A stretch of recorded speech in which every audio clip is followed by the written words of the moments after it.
in people's minds for more than 20 years, probably 25 years. Conceptualized after flooding, and I don't really want to call it flooding because it only is a flood if it affects people in a negative way. It was a flood, but it was really more a series of high flow events on the Carmel River that weren't really even all that high. So Amanda, the red or the blue one? The blue, red is the blue laser. one. All right, so I'm going to talk about the Carmel River floodplain, restoration, and environmental enhancement. And it was not intentional that those words create the acronym Carmel River Free, because that is actually what this project does. So look at this particular image, and we'll keep that in the back of our minds for a moment. Talk about the Carmel River watershed, which in and of itself is about 260 more or less square miles, starting in the highlands of the San Lucia Range, Choose Ridge, the highest point in this particular watershed, just over 4,000 feet. There has been a tremendous investment in restoration along the Carmel River since the 1980s.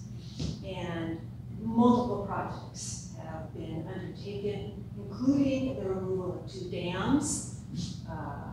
Let's see, does this have a pointer? The red button. The red, okay. Yes, the removal of 2 dams. Here, the San Clemente Dam and the Old Carmel River Dam. The Old Carmel River Dam, the first dam that was built on the river in the 1880s, essentially to supply water to the Del Monte Hotel and the growing communities of Monterey and Pacific Grove and Carmel. And then just upstream of that, the San Clemente Dam, constructed just after World War I in 1918, completed in 1922, privately owned. And then farther up in the watershed, the, let's see now, hold on, how do I go backwards? The button at the top. There we go, okay.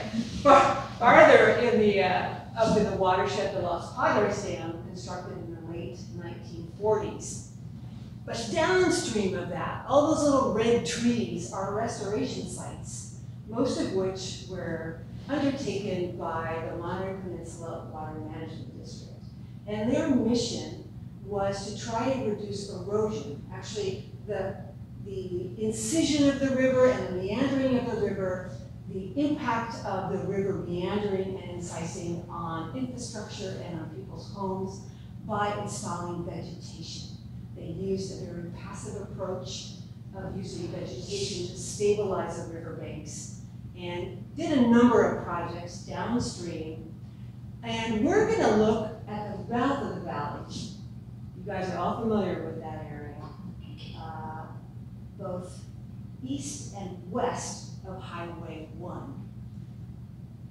Okay. Oh, red one. Blue one. I'm going to have to be reminded. So here's this image again. And, okay, I got it. The Carmel River Free Project includes the Big Sur Land Trust property here and a little bit of state park property here.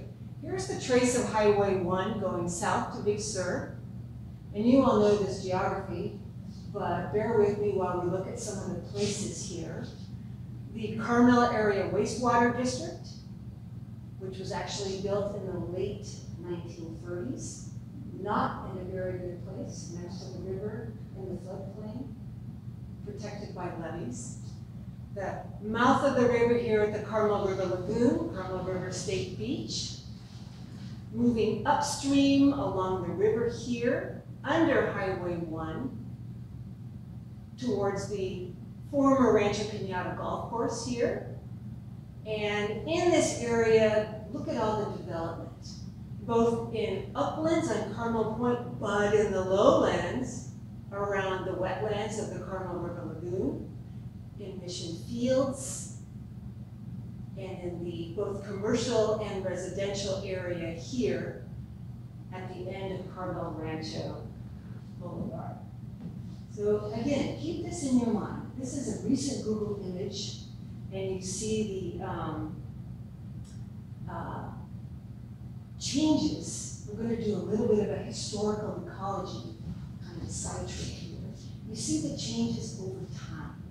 So here's a map that I found on the internet, which was surveyed in 1912, resurveyed in 1913, and reprinted in 1926. It's a little blurry because it's a screen grab off my computer screen, but it shows you the alluvial valley of the Carmel River. This wide alluvial valley here, originally incised by the Proto-Carmel River, through the end of the Pleistocene and into the Holocene until today, gradually being filled with alluvium as from the upper watershed, that 260 or so square mile watershed of the Carmel River, conveys sedimented rock, gravel, sand down into the alluvial basin, essentially, of the Carmel River. And here in 1912, there really isn't development in the alluvial plain of the Carmel River. You see the meandering, the movement, natural movement of the river as it planes across its floodplain. That's what a floodplain is for the river to meander across when the gradient is rather shallow. It has the opportunity to dissipate energy when it's carrying more water downstream than it can convey in its channel. It dissipates that energy by moving, by meandering. And interestingly, look at the mouth of the river here at the Carmel River Lagoon. It's really quite broad. And you see this south arm of the lagoon.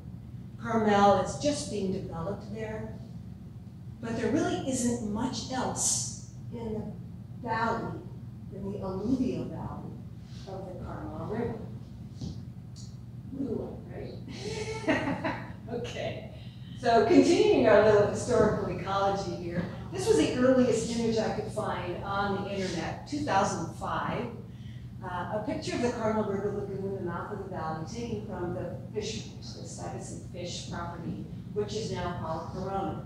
Although Diana Fish still owns 90 acres in a sort of donut hole surrounded by the public land of Corona Regional Park. You see the arc of Carmel Bay, the arc of Stewart's Cove, but look at how extensive the lagoon is. It's quite broad in this lowland here, wetland, brackish marsh, and also the south arm of the lagoon with some pretty prominent vegetation. So this is the landscape we're going to be talking about. This is an interesting air photo that I bought for a nickel. Yeah.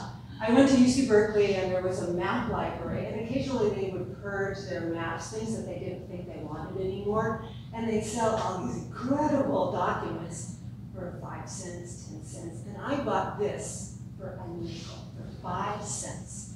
And there's 2 more maps that for aerial photos that extend upstream. So for 15 cents, I got this awesome series of air photos from the 1940s. This was produced during a time of war. It was probably a military endeavor. But again, look at the extensive vegetation here along the Carmel River. And you can see the trace of vegetation that defines the old meanders. And you can see the change here, the removal of vegetation in that field, probably some kind of a grain field or some kind of agricultural field. And again, the mouth of the river here, quite extensive wetlands. Here's where, unfortunately, houses have been constructed around the perimeter today, and the south arm of the lagoon, quite prominent. All right, so air photos tell you the story. This is an interesting story. Once the Odello family purchased the acreage at at the mouth of Carmel Valley, both east and west of Highway 1 from the Oliver family, they started farming. And they leveled, and they levied, and they reduced the flow of the Carmel River into this former floodplain by constraining the channel with levees that were not engineered. They were just accumulated, debris or rock or dirt that was pushed up. But note how the mouth of the river here is really quite constrained, if you will, by the flat, levied, farmed agricultural field. Now this is a close-up of this, which is an image that I had in an article from the Carmel Valley Sun in 1989. At the time, the Odellos were trying to develop their property. They got through the environmental review process through CEQA. They had a certified environmental impact report that proposed a certain amount of development here at the mouth of Carmel Valley. And I saved this article from 1989 because it intrigued me. It was interesting. And being a fan of air photos and maps and stuff, I kept it in a file. And we'll look at some of this. It's actually fascinating. The crossroads was eventually developed here. You can see the river moving downstream. Here's that big ag field that we were just looking at on the west side of Highway 1. Number 2, this is where there's that condominium complex across the street from the post office there. Number 3, this is interesting. See these funny rectangular features? Those were apartment buildings. At that time, there was multifamily residential development that supported, I don't know how many people, but there were apartments down here in the floodplain. Number 4, this is where Lucky's is today. Rio Road, number 5, Rio Road used to dead end here. It now goes across here, and Carmel Rancho goes to highway or to Carmel Valley Road here. Number 6, this area was proposed to remain in agriculture, but interestingly, the Odello family sold it to the state of California either in the late 70s or early 80s. And I think that generated the income that prompted them to think about financing the environmental review for their proposed development. So they paid for their own environmental review, I think from some of the proceeds of selling those ag fields to the state. They continued to lease that and continue to farm it until 1996, interestingly. Where did they want to develop? It wasn't at number 6. They sold that to the states. That's Yes. not where they wanted to develop. You're right. So number 7, if we move on, they were going to continue farming this. But number 8, this is what was proposed for housing up in here. And number 9, where the little red houses are, they were going to turn that into a market center with a grocery store and a farm stand and some other little commercial development. Number 10, they were going to move the little red houses and establish worker housing here. So I want to also call your attention to this feature called the blister. That was just a stockpile of rubble that the Odellos had collected over the years and just stuck next to the levee. A bunch of debris, cement, concrete, dirt, rock, that they stockpiled in the event they needed to fix a levee breach. In the event that the river crested the levee and caused it to erode, they could repair it with all the stuff that they had collected here. This feature kind of looks like a little blister, I guess, sort of maybe, and that's why they called it that. Did that come from, there was a pretty significant storm on the coast and they used some of that dirt they acquired from pulling that out? I think that's where that ended up. I think the blister is the remains of a clean out effort that Yeah, Lombardi or somebody had got permission to dump. it could be. That has been there, that stockpile for a was there for a long time. And there was a rumor that it was the old San Carlos Hotel when they demolished it off the edge of the wharf. They brought a lot of the debris there. But it does include, or did include, a lot of clean rock and dirt. So maybe it was just a, you know, a collection of who knows what. Anyway, it's an interesting thing, and we're going to see this change. So what do rivers do? They flood. And indeed, in 1995, the Carmel River flooded. It was a high flow event, both in January of 1995 and again in March. The March high flow event was just a little bit greater. They describe these high flow events in terms of the predictability or the probability of an event like that happening every year. And the March 1995 events were on the order of a 1 in 28 year event or so, 1 in 29 year event. So that basically means that it has the probability of occurring once every 29 years, this kind of flow, high flow event. And what did it do? It indeed caused the Highway 1 bridge to collapse. Enough debris, you know, trees and logs and vegetation that had been essentially scoured from the Carmel River Channel and collected from the Carmel River Channel.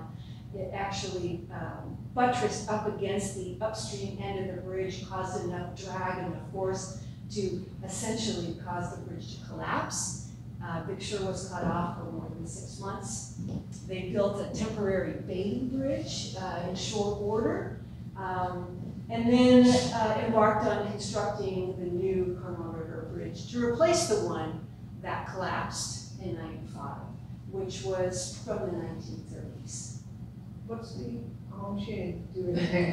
Well, I like to think that somebody brought it just to look at the river because it was so interesting. Yeah. Businesses were impacted, homes, mission fields, twice in the same year, both in January and again in March. It was quite traumatic. I worked for the Water Management District at this time, and we were working 24/7 to address some of the erosion and flooding issues. It was quite traumatic for many, many people. Rhode Island. Yeah, yeah. So the river had a high flow event again in 1998, in February of 1998.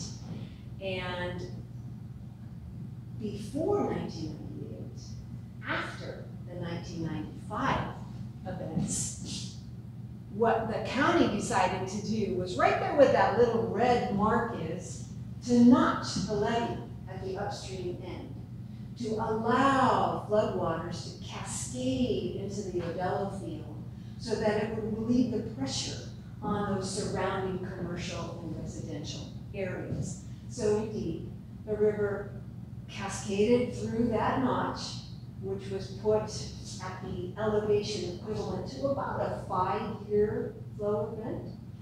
So this was probably a 30-year event, or maybe 31-year event.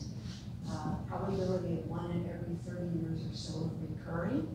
And it flooded the Odello fields, cascading over Highway 1.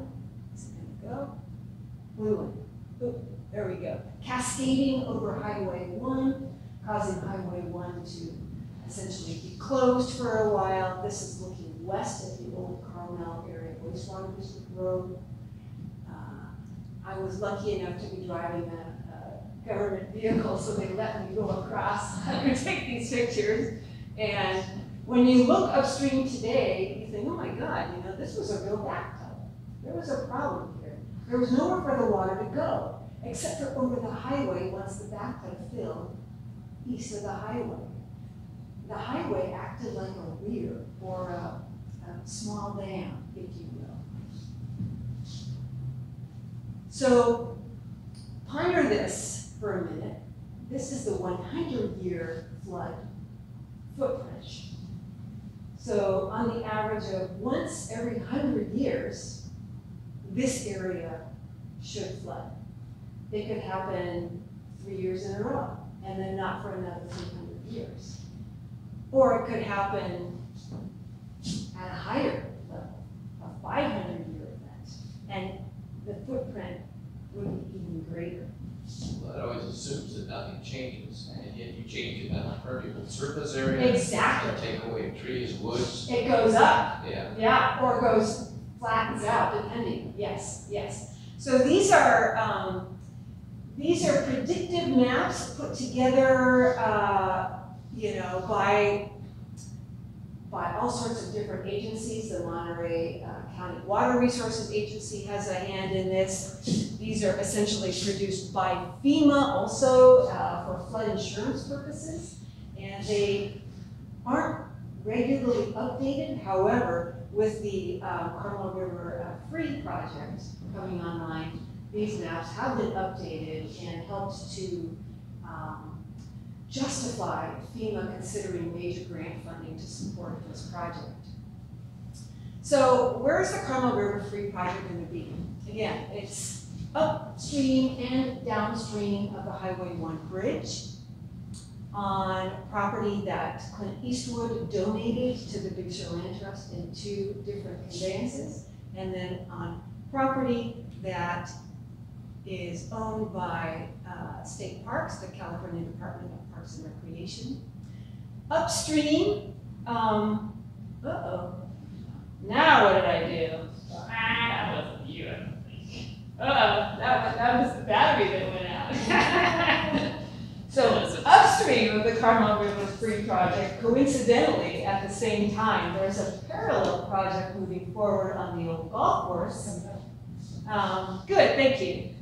Whatever you did just worked perfect. There's a parallel project just upstream on the old golf course, Rancho Cañada, to actually liberate the river from its constrained channel, which is kept in place by big, heavy rock riprap, gargantuan boulders set in place to keep the channel essentially locked in place.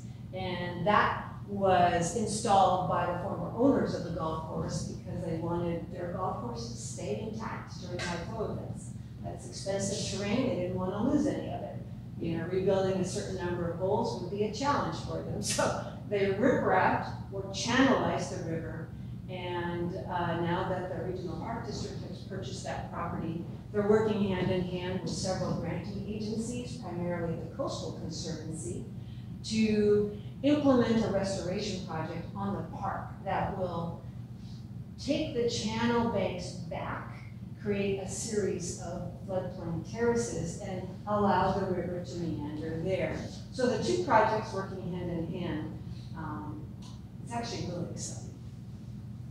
So the original concept was put forward, in the late 1990s, that the thing to do would be to somehow tunnel under Highway 1 to let floodwaters go under the highway.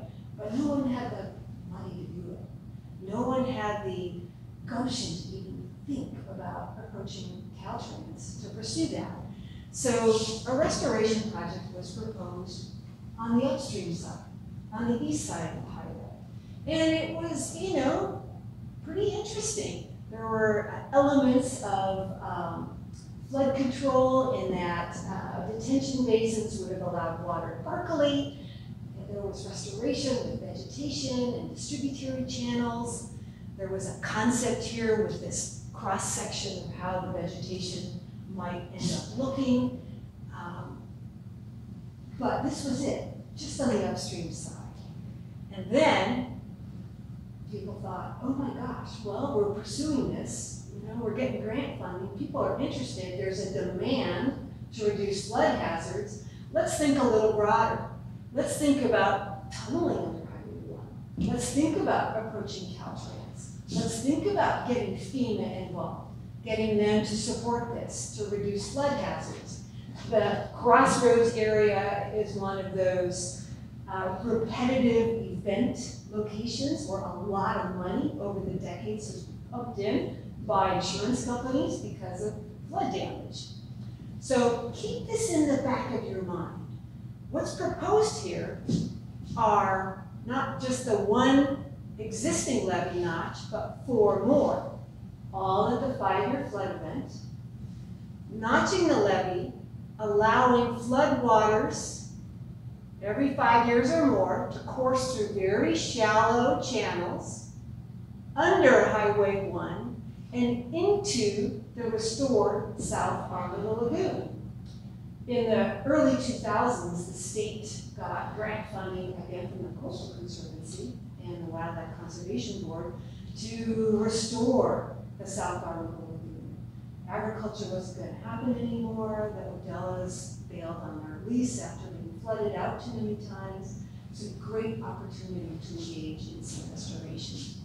At the same time, Caltrans worked with the state to develop what's called the mitigation bank. They did a lot of restoration on the south side of the levees, on either side of the sewer treatment plant. So there was investment, there was a vision, and this is the vision. So how does it happen? What does it do? The benefits of this project are numerous. First and foremost, the development of partnerships to make this happen. Big Shore Land Trust, isn't in the business of moving a lot of earth and these big construction kind of projects. It's good at grant funding, it's good at restoration, it's good at engaging volunteers. However, developing partnerships with entities that could promote this project was key. The river is going to be connected, once again, to this floodplain via those notches in the levee. So when the river floods, it's going to go into the floodplain. Habitat will be restored. River flows and the percolation of groundwater will ensue, and that is actually going to increase water quality to the lagoon. Flood risks are going to be reduced on the north side of the river. And ultimately, and these are old cost figures, ultimately, the businesses and homes on the north side of the river in this area called Community Service Area 50, which is a little community district, part of the county's flood control entities. Anyway, they were going to have to pay about $14 million in old figures, probably quite a bit more now, to bolster the levee, to make the levee engineered, to put in more flood detention basins on the north side with pumps, to actually pump water back into the river when it flooded. So those cost savings will ensue. They don't have to do that anymore. And climate resiliency also is a huge part of this. With climate change and increased ocean water elevations, sea level rise, the lagoon is going to migrate upstream. The mouth of the river is actually going to migrate upstream over time. And now it will have a place to go because it won't be stopped by Highway 1. It will have the connectivity to go under Highway 1 if it needs to in the next however many decades. And also, the project will result in connecting trails to Paula Corona, through the Big Shore Land Trust property, into the Carmel River State Beach.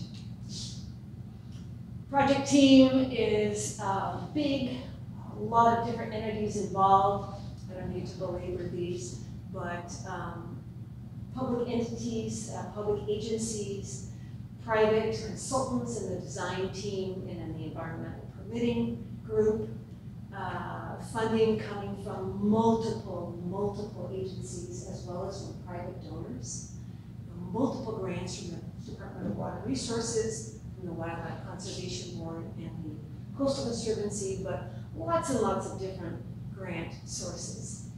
And permits, oh my God. I know, you get dizzy just thinking about it. So many permits. And each one takes so much time to develop. Scrutiny, an environmental document, both CEQA, California Environmental Quality Act, and NEPA, the National Environmental Policy Act. So, state, federal agencies working together.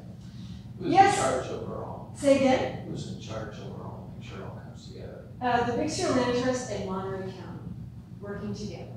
So you're talking about the county supervisors and the planning staff? The planning staff, yes. And they have a dedicated team. And it's multiple departments within the county. It's planning, it's water resources. So it's, again, public works, because they're the ones ultimately who are going to supervise the construction. So multiple departments in the county. It is a Rubik's Cube. And every time something changes, the whole thing has to be rearranged. And it was supposed to actually have broken ground October 1st. And because FEMA's not quite ready yet with their environmental review of the Carmel area wastewater district's pipeline, we'll get to that. The Carmel River Free project has been delayed. Anyway, this particular image is a screen grab of something called the California Natural Diversity Database, which is a storehouse of information that has been collected and organized by the California Department of Fish and Wildlife since the 1980s. All sorts of data, all sorts of interesting information, and it's blurry, but what this tells you is that the river supports steelhead, California red-legged frog. In habitat up here, there are rare bees, legless lizards here, Smith's blue butterfly, and western pond turtle, all kinds of interesting things. Red are the wildlife records, green are the plant records. What are some of the green? Monterey pine forest, gosh, what else? There's and yellow. I can't read that. What that says. Anyway, green are plant records, and each of these corresponds to data records that are in this database managed by the state of California. The point here is that there's a lot of rare stuff. A lot of rare stuff, both aquatic species, terrestrial species, things that need to be mitigated. Also, habitat values need to be mitigated. Recreational values need to be mitigated because there will be impacts to both creatures, access, and habitat. These are the properties involved. The red is the actual footprint of the grading project. This is a schematic of what the grading and the restoration will actually do. Again, 5 notches, shallow channels. The brown are ponded areas, both sediment detention and water percolation. The green, all sorts of restoration sites, both upland and riparian. And wetland, yes.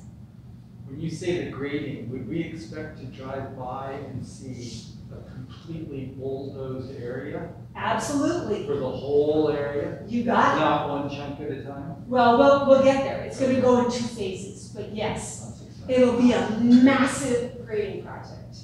We're going to grade, what's that? How are you gonna protect the river then while that's going on?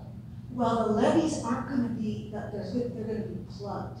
They're not going to actually be liberated, if you will, for 2 years after construction is completely done, so that it gives the vegetation time to grow. Yeah. And there are a number of factors that have to happen in sequence before the levee plugs come out, because that ultimately will allow this whole area to flood. And until the sequence of things happen and there's some vegetation growth, those levees are going to stay intact. Just be event driven rather than calendar driven. Yes. Yes. So people go, well, what's this? I stay here. I don't know what that's about. I just got to sleep. Oh, thank you. Whatever you're doing is just great. So people ask, well, what's this agricultural preserve thing? Well, the whole floodplain is now flat. We're going to grade it ever so slightly at an incline, which makes sense, right? So that water can flow under Highway 1. There are going to be excavations under the highway and a causeway built. It's not going to be a bridge. It's going to be a causeway, which is like a bridge. But the river's going to stay in its channel. They don't want the river to migrate. They're going to leave most of the levee there and just notch it to keep the river in its place. where the bridge is. It's way more expensive to build a bridge than it is to build a causeway. But what do you do with all that dirt? Do you truck it off-site? No, greenhouse gases, traffic, all that stuff. So they decided to build up an area on the existing property to basically be where the dirt is stored. And that is going to be elevated to an elevation above the 100-year floodplain and end up being farmed in some capacity. And no, they don't know what they're going to farm there yet. Maybe orchards, truck crops, they just don't know. That's to be decided. Maybe grasses or grains for tricolor blackwoods. There's all kinds of possibilities. But all the dirt's going to stay on the site, which is really good. Building it up as an ag preserve. So where's the causeway going to be? Right there, 360 feet. The causeway itself involves a tremendous amount of engineering design work, and I'm just going to show you a series of design drawings here. They're very complex, but they're really interesting too. Things that you don't normally think about will be included, like monitoring wells. The red are monitoring wells to gauge depth to groundwater. Why is that important? Because of the vegetation, the restoration that's going to happen. The riparian vegetation needs to tap into proximate groundwater, roots of cottonwoods, willows, tapping moisture in the root zone, key to what riparian vegetation is all about. How are they going to know what to plant where? By depth to groundwater. What's the existing vegetation? Well, most of it's weedy, ruderal today. Most of this Big Sur Land Trust property has been grazed. But you note there are areas of pretty nice habitat, the riparian forest vegetation in green. There's a lot of it that's been developed on the downstream side of the Highway 1 bridge. There will be trees in really nice habitat taken out here when the levees are notched. All of this has to be mitigated. This is a table that you probably can't read, but it indicates that 120 acres will be impacted, 14.7 must be restored, required by the permits. But all that other weedy, rural vegetation of the Big Sur Land Trust, that's voluntary restoration. That doesn't have to be restored, but the Land Trust wants to do that. It's been given the opportunity to restore a massive amount of habitat and is going to do it, even though by law, what's required is a little less than 15 of these 120 acres. So things to think about. This is the design for utility relocation. I mean, stuff that you don't even really think about. Electricity and the poles and water and cable and all kinds of things that need to be dealt with. Oops, blue. And what was this one? The grading plan. Okay, it's going to happen in 2 phases. The first phase on the east side of the highway, and then the second phase on the west side of the highway.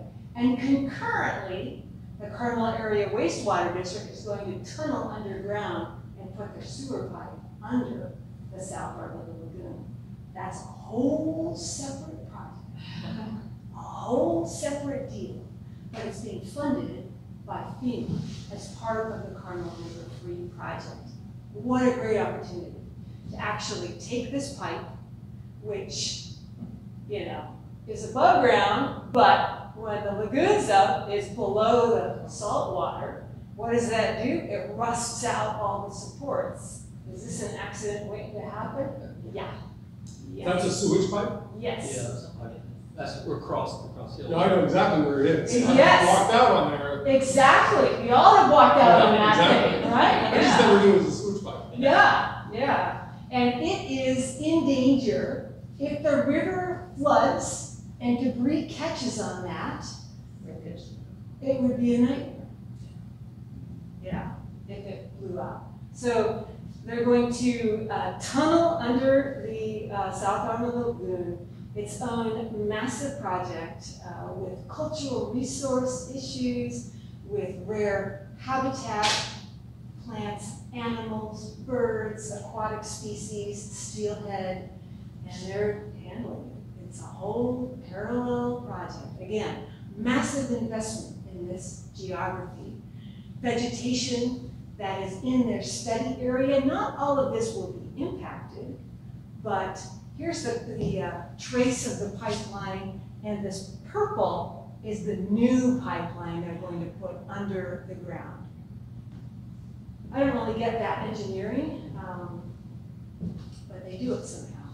To go right under Cross Hill. Yep. To connect to their existing pipeline that goes out to sea with treated sewage. So right now, is that pipeline pumping treated sewage out to sea? Yes. It is an outfall line then? Well, it is, but it's treated. Yeah. What's that? Yeah, right. So yeah, there are going to be some significant changes in this region. And significant changes to the historic water complex on state parks. The original mitigation was to elevate these structures. However, state parks has backed away from that concept for both ADA issues, elevating the buildings, making them harder to access, but also it will change the cultural feeling, I guess, of the buildings they determined. I don't know how they would have elevated the actual barn because it has collapsed. So the idea now is to build a berm around that. But that wasn't the original proposal, so that has to be reviewed for its environmental impacts. Very complex. Here's phase 2, the second phase. After the east side is graded, phase 2 has its own grading plan, which involves property on the state park side. That's when the levees will actually be notched, but left plugged until vegetation, takes hold. That has its own set of engineering plans, and as does the actual causeway, which will be circumvented with a detour. They call it a shoe fly. It's going to be a detour on the upstream side, which will be in place also as insurance, if you will, while this is under construction. So it will be its own mini dam or weir in the event that there's a flood event that fills that bathtub before the causeway is constructed. All this purple is the property on the state park side that will be affected. And the causeway has its own mitigation plan with plantings that Caltrans will coordinate, supervise, using water from a well on the state park property. The planting design is also sequential, different zones. And the concept is, first of all, there are these required areas to mitigate in green, required areas, but then the rest that's voluntary will plant, looking at the groundwater, maintaining those shallow channels with herbaceous vegetation, because those will act as conveyance channels for floodwater. We don't want them to grow brush or willows or cottonwoods. The planting in zones will be adaptively managed, which is just a fancy word for trial and error, based on science and monitoring. So based on what's observed, what's monitored, what's assessed and evaluated, that will then cause adjustments in the planting design. Irrigation plans, where does the water come from to irrigate, how much is irrigated, the very detailed planning that goes into every aspect of this, because it's all permitted very carefully. Logs that are eventually removed from the levees, viable cottonwoods and willows will be transplanted. Those root wads some will resprout and some won't, but it will diversify the planting palette. It'll cause there to be places for lizards to go, birds to hunker down into. So it'll diversify the terrain a little bit. This is what hopefully it'll look like someday. This is a winter view of the area right there where there won't be any restoration. Plants that will be restored, trees including willows and cottonwoods and box elders, perches installed for raptors because it'll be a pretty flat environment, certainly with some root wads, but lots of gophers and moles too, which will be an issue. And you don't want to put every single cutting you have in a gopher basket. So, upland species as well in the appropriate spots, little islands in that floodplain of higher terrain will support those. Shrubs that offer, some habitat value, particularly for bird species with their fruits and berries, pollinators. And again, the herbaceous species that will go into those shallow flood conveyance channels, things that have intertwining rhizomatous roots to hold the soil together, sedges and rushes and grasses like Elemis triloquades that form a mat of roots as opposed to deep bunchgrass type roots. And trails that connect with Polycorona Regional Park through this restored floodplain habitat into the south arm of the lagoon area of Carmel River State Beach. State Parks is developing their own trail plan, so that's again their bailiwick, but the suggestion for connections has been made. And this is not a slide I want you guys to read, I just want you to think about the mass quantity of documentation, reports, permit applications, evaluations, and more reports and coordination. It's been 2 decades of this kind of crazy stuff. That takes time. And this is what it used to be. And after the restoration of the Carmel River State Beach lagoon habitat, this is what it is today. And supporting all kinds of really interesting species, including, I was on your website last week, black and white warbler and northern blue, just seen in the last week at the Carmel Lagoon. Really cool things. This is what it looks like today. This is a slide I took recently. It's kind of blurry. And I'm going to leave you with this. This is what it's eventually going to look like. It'll be awesome. It might take decades. The grading is going to be a nightmare. Yes, the traffic along that shoe fly detour is going to crawl. And people are going to wonder at all the equipment, moving all the dirt. Every single scoop supervised by tribal monitors, both during the excavation and the placement, looking for artifacts. Very important.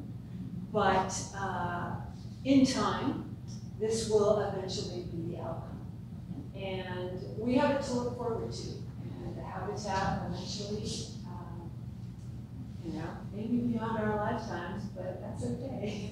It's there for the critters. And I'm open to questions if anybody has questions. Yeah, Mary. I have 2 actually. Okay. One of them just came to me when you showed that picture of all the documents and all the rules and regulations and requirements.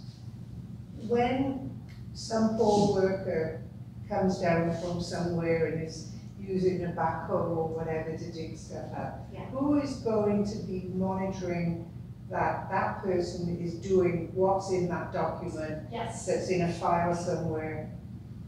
Good question. So, phase 1 on the upstream side of the highway was supposed to happen this month. there was a bidding process with pre-bid meetings with all the interested contractors and a very, very detailed bid package. So they did choose a successful bidder.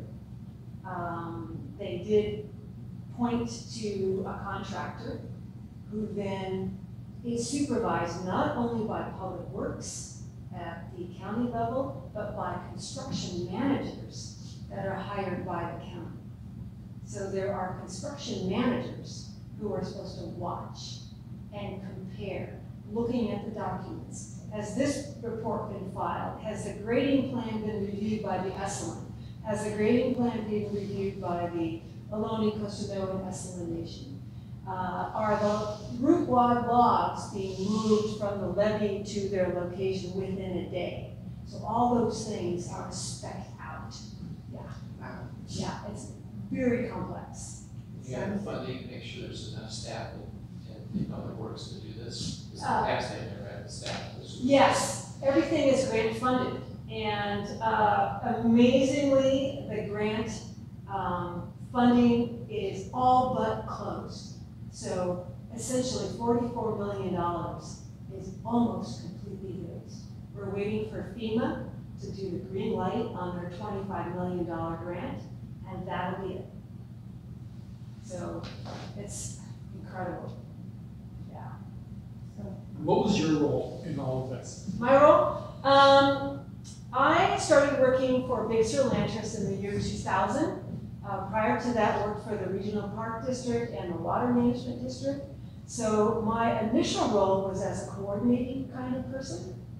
I stepped away from Big Sur Land Trust, worked for a different land trust, taught at Cal State Monterey Bay, but was hired as a consultant and helped with the original design of where the plantings would go. So worked with the engineers who designed the hydraulics and where would the little islands go to help deflect the flow into the right places so it wouldn't erode where they didn't want it to erode. And I created the planting palette and the original vegetation design. Big Sur Land Trust asked me to come back to work for them about 4 years ago to help coordinate this project. So I managed the grants, did the grant reporting, worked with the engineers, supervised the environmental documentation, just a lot of paper pushing. Yeah. All I can think to say is wow. Yeah. It's a very complex project with all these different moving parts. Yeah. Why didn't more of that levee come down? Why only 5 little spots? That's a good question, and we all ask that. But based on hydraulic modeling, the engineers felt that notching the levees in, those are strategically located places. It's a control. What's that? It's a control method. It's a control method. Yeah, again, you don't want to remove the levee entirely because you don't want the river to change course. You don't want it to avulse or to create a new channel, which it would do at some point. Yeah. So you're controlling it. We've seen it on the Big Sur River in New York. And you saw it on those historic images, those old aerial photos and stuff where you could see the, the old meanders of the river that were eventually colonized by vegetation and stuff. And you want the river to keep going under the bridge, which is designed to go over a channel as opposed to just a flood conveyance. Yeah. Which engineers actually oversaw that design? Whitson Engineers and Kleinfelder. The Corps of Engineers has a very bad track record. They try to straighten out rivers and it doesn't work. Exactly. So no Corps of Engineers, except for as a permitting agency. So they review everything. Yeah, I mean, It might not be in your wheelhouse, it might be the west side of the highway, state parks, but I always thought that the Carmel River Lagoon was kind of supposed to be really remote, and it was, specifically for bird habitat protection, so an extensive trail system. When I saw you had trails, I kind of just went whoop, and went around and away. Exactly. Because you don't want to cut right through. No, you do not. Okay. You don't want to fragment the habitat because it's awesome and it's wet. True. You can't put a trail in there. Yeah. Okay. But around the perimeter and And there's, you know, concepts of somehow getting across the Carmel River towards Mission Trail Nature Yeah. Preserve and Rio Park and stuff. Wow, yeah. So, you know, connecting to Carmel, but not impacting the actual preserve of the Carmel River State Beach Lagoon Preserve. Yeah. Well, and maybe related to that, I don't know if you know the rule, because I don't know, and I've tried to find it. Are people allowed to like paddleboard and kayak and go up and down the river and Yes. the arm? Yes. Okay. Just checking. Yes. People ask me a lot, they're like, people are skirting the brown pelicans, you need to Yeah. do something. I'm like, I think I they're know. allowed to do that. They're There not are allowed. hundreds of pelicans there some days. Yeah. Yeah. Legally, you can't restrict access on what they call navigable. Yeah. Navigable waterway. Yeah. Right. Theoretically, yeah. Yeah. And I've canoed way up when the, Yeah. when the lagoon's been high. It's really Totally. cool. Yeah. Yeah. Okay, thanks. Just wondering. Yeah. Here. So help me understand, the Carmel River is at the top, Yeah. right? Let's see. And you're making notches in a levee, but there's a green space in This- between the river and, Yes. And most of that is on the levee that's staying. It supports some awesome vegetation. so if they cut a hole in that, Uh-huh. are they gonna do it when the river is not flowing that far? Otherwise, when they cut the hole in the levee, won't the water come out? They have to do it in the dry.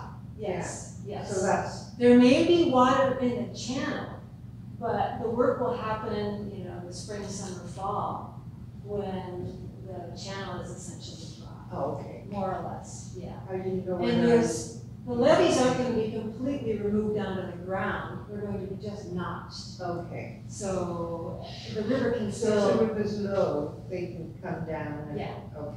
although they'll work in the dry, they, you know, they won't work when there's significant water flow. Yeah, And the shallow channels that Yeah. are blue there, they won't be flowing with water all the time. That will just be during the flood events. that's right. And so the causeway will be going over something that's basically dry a lot of the time. Most of the time. So I would Yeah. think that that causeway would be a good like wildlife. Corridor, that's one of the benefits, absolutely. Not only allowing floodwaters to go under and trails to go under, but wildlife to go under. And that connecting Right. both sides of the floodplain is one of the benefits.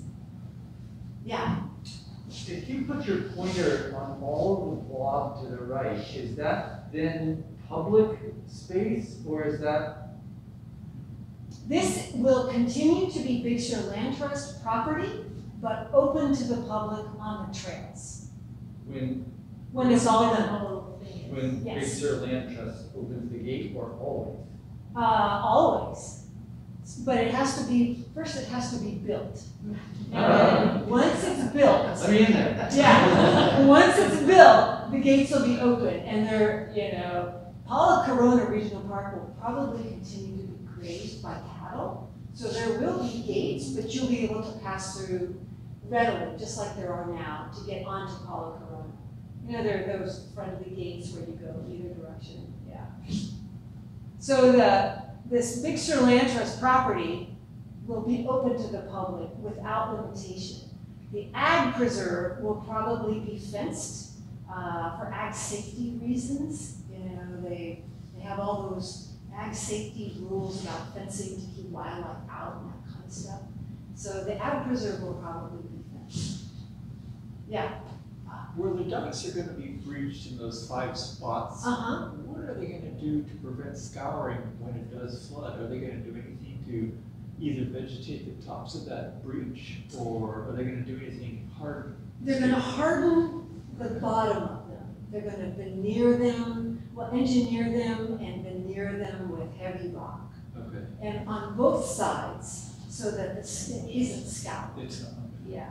And these shallow channels will be vegetated, but managed. You know, they'll be vegetated with the sedges and the rushes and those rhizomatous grasses, and maybe mowed so that friction and roughness doesn't, and the growth of vegetation that's woody, you know, willows or whatever, doesn't impede floodwater, because the goal is to move water under the causeway.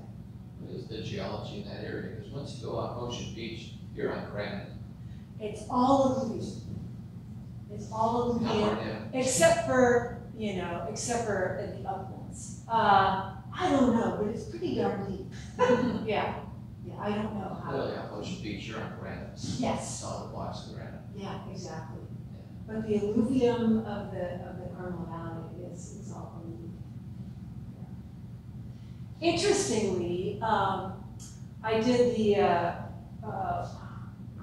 wetland delineation about a decade ago for the whole project area. And part of a wetland delineation is you have to dig soil pits and characterize the soil in I don't remember, I think it might be 3 feet deep, I can't remember. And even right in the ag fields where it's been disked and tilled, you go down a ways and the stratigraphy is really interesting because you see layers of sand, layers of gravel, another layer of sand, and oh, maybe there's a little clay. So there are clear events when the river flooded, depositing material, and you can gauge those depositional events as you go down in depth and see what happened. Really interesting. Yeah. Cool. Thank you so much, Nikki. This You're was welcome. So this is a magic pointer. I didn't know what they just turn it off. It's like that. Yeah. Oops. That goes back.